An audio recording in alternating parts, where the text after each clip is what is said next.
Ouça agora 10 minutos com Dadá Gadelha e faça parte do seu clube de torcedores. Comentários e atualidades esportivas diariamente no podcast. Curta, publique e compartilhe. Bom dia a todos, de volta com o nosso episódio.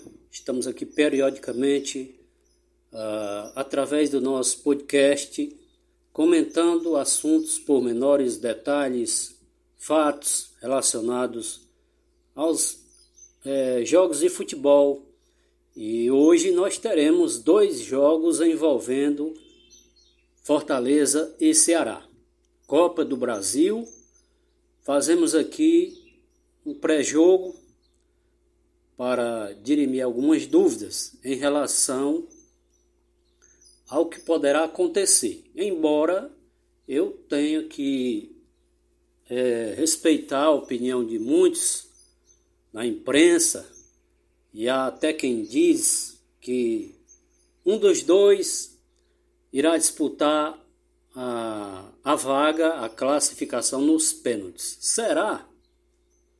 Não poderia ser diferente? Eu acho que nós precisamos mais de comentaristas. Afinal de contas, o tempo passa, o tempo voa. E futuramente nós não estaremos mais nesse plano e vai demorar bastante, embora tenha gente por aí querendo antes, mas vai demorar muito, viu, turma? Nós não vamos agora não. Bom, está tudo sob o controle do Ser Supremo, tá? Não adianta atropelar, não adianta colocar o carro à frente dos bois, é um ditado muito comum, mas prevalece. Onde nós precisamos mais de analistas, de comentaristas, que palpiteiros. Às vezes as pessoas indagam a gente para saber sobre o resultado, como será, o que vai acontecer. Isso aí a gente não pode preconizar, a gente não pode antecipar fatos que podem acontecer num jogo de futebol, até porque o futebol é o esporte mais imprevisível do planeta. E nós trabalhamos muito com essa questão do emocional, interpretativo. Na verdade, nós temos que conectar a lógica ao sentimento. Entender, compreender, são palavras de sinônimos diferentes. A gente entende a fórmula de uma competição como essa Copa do Brasil, que é apenas um jogo, nessa fase agora, é apenas um jogo decisivo. Se empatar no tempo normal, decide nas cobranças de pênaltis. Já na quinta fase, aí muda a regra, muda-se o regulamento, a disputa, a fórmula de disputa, aliás, com os 20 clubes da Série A ingressando diretamente na próxima fase. Essa fase tem aí uma oferta, uma premiação de R$2 milhões pela classificação. Está em jogo principalmente a questão econômica, a questão financeira dos clubes. E compreender porque não usar o VAR é o que eu não consigo compreender. Eu entendo a competição, os motivos, da forma que ela é organizada. Todo ano se muda o regulamento dessa Copa do Brasil. É uma competição que algumas pessoas falam democrática, mais democrática, mas não tem democracia nessa Copa do Brasil. Muito pelo contrário, se assim não fosse, os clubes da Série A não entrariam na próxima fase, sem ter jogado as fases anteriores. Portanto, há uma prerrogativa, há um privilégio, tá? Em relação a isso. Eu não compreendo por que a CBF não usa o VAR. Um assunto muito complexo.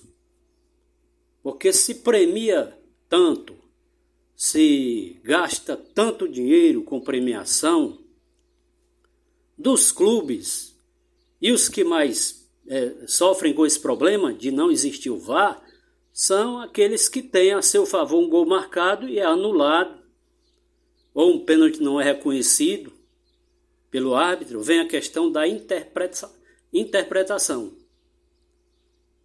Tudo está ligado a essa situação, porque à medida que o árbitro interpreta que uma bola saiu pela linha de fundo, o jogador cruzou a bola na área e o outro fez o gol, e ele interpreta que a bola saiu quando a bola realmente não saiu, é aí que se ressente da atuação do VAR. Aí vem afetar a parte emocional dos atletas, tá? Não só deles, toda a comissão técnica, diretoria, torcedores, principalmente. Portanto, eu assimilo muito bem, eu gosto de ter empatia com as pessoas, com as coisas, mas essa de compreender porque não se coloca o VAR, eu não consigo, tá? Quando se investe tanta grana, se premia tanto e não se tem grana para bancar o VAR, por que isso? É o que precisa ser questionado pela imprensa, de um modo geral. Sei que há exceções, pessoas que cobram isso, que pedem isso, né? Que ressaltam essa importância do VAR, porque é extremamente necessário. Mas vamos aqui falar dos jogos de hoje. O Fortaleza joga mais cedo, às 7 da noite, enfrentando Nova Iguaçu, na Ilha do Governador, não no estádio do Nova Iguaçu. Nova Iguaçu que tem aí o codinome, o apelido de Laranja Mecânica. Na verdade, tem bons jogadores por lá. Tem um muito conhecido aqui do futebol cearense, que é o Léo Rafael, que já esteve na equipe do Ferroviário, correto? Uma equipe dirigida pelo Carlos Vitor, que chegou a disputar o Campeonato Carioca, enfrentando o Flamengo já na reta final, mas que lutou muito para não ser rebaixado. Não vamos com isso achar que é moleza, absolutamente. Pode ser um jogo difícil.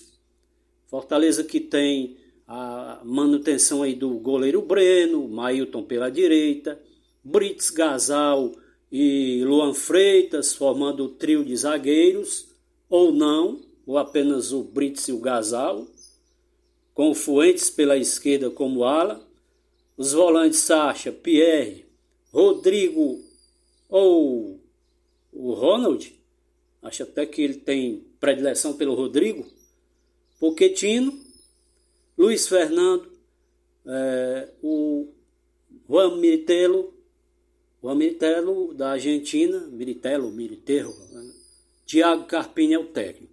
Ele vai escalar a equipe e há uma dúvida se o Fortaleza irá atuar no sistema de 3 atrás.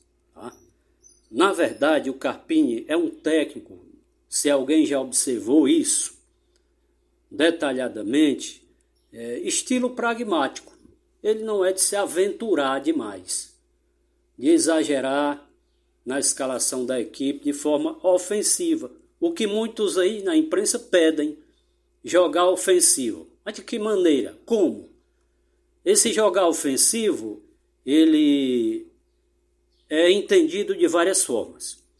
Por exemplo, você pode ter um 3-5-2 ofensivo, como a Europa jogava, nas Copas Itália, Alemanha, tá?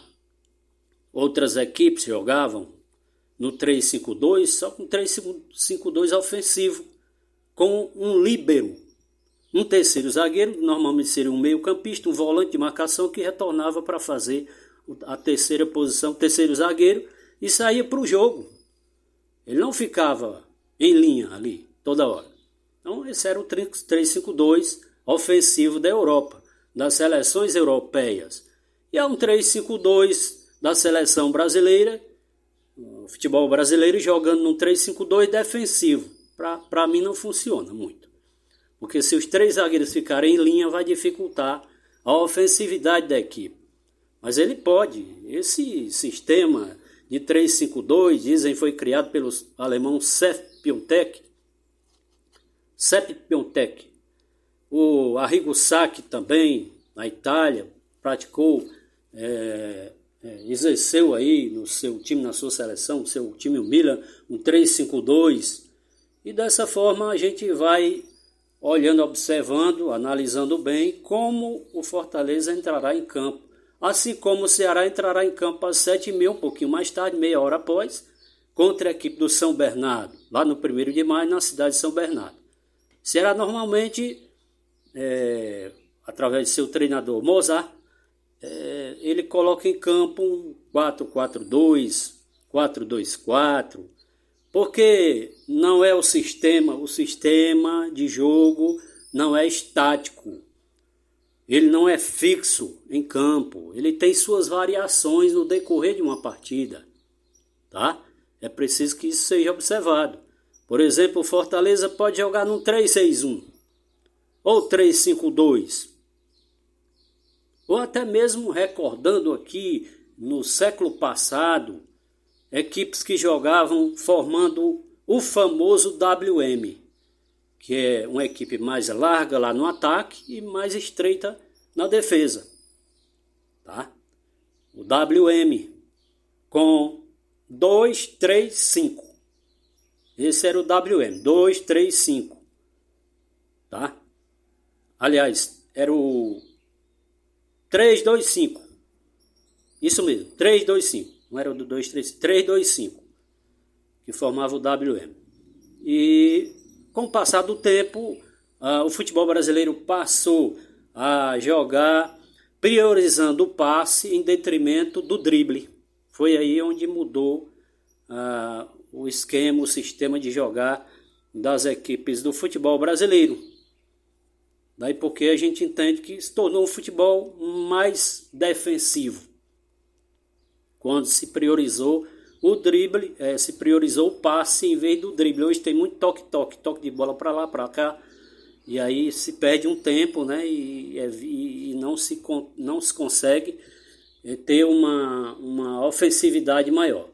Mas acreditando que hoje também, e buscando aqui, os técnicos buscam muito as figuras geométricas para explicarem o seu sistema de jogo, seu esquema tático, através da geometria, o losango no meio campo, com volante 2 meias e um meia atacante mais avançado.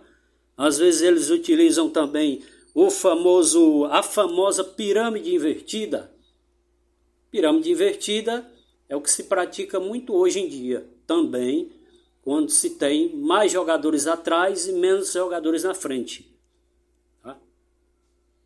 Isso revela que antigamente a pirâmide existia, mas começava com 2 jogadores da defesa e o restante mais na frente. Quer dizer, mais largo à frente e mais estreito atrás. E isso se inverteu. Por isso se fala muito nessa tal de pirâmide invertida. Vamos torcer que os resultados sejam favoráveis hoje à noite, que amanhã nós possamos aqui estar divulgando os detalhes dessas 2 partidas. Valeu, até lá.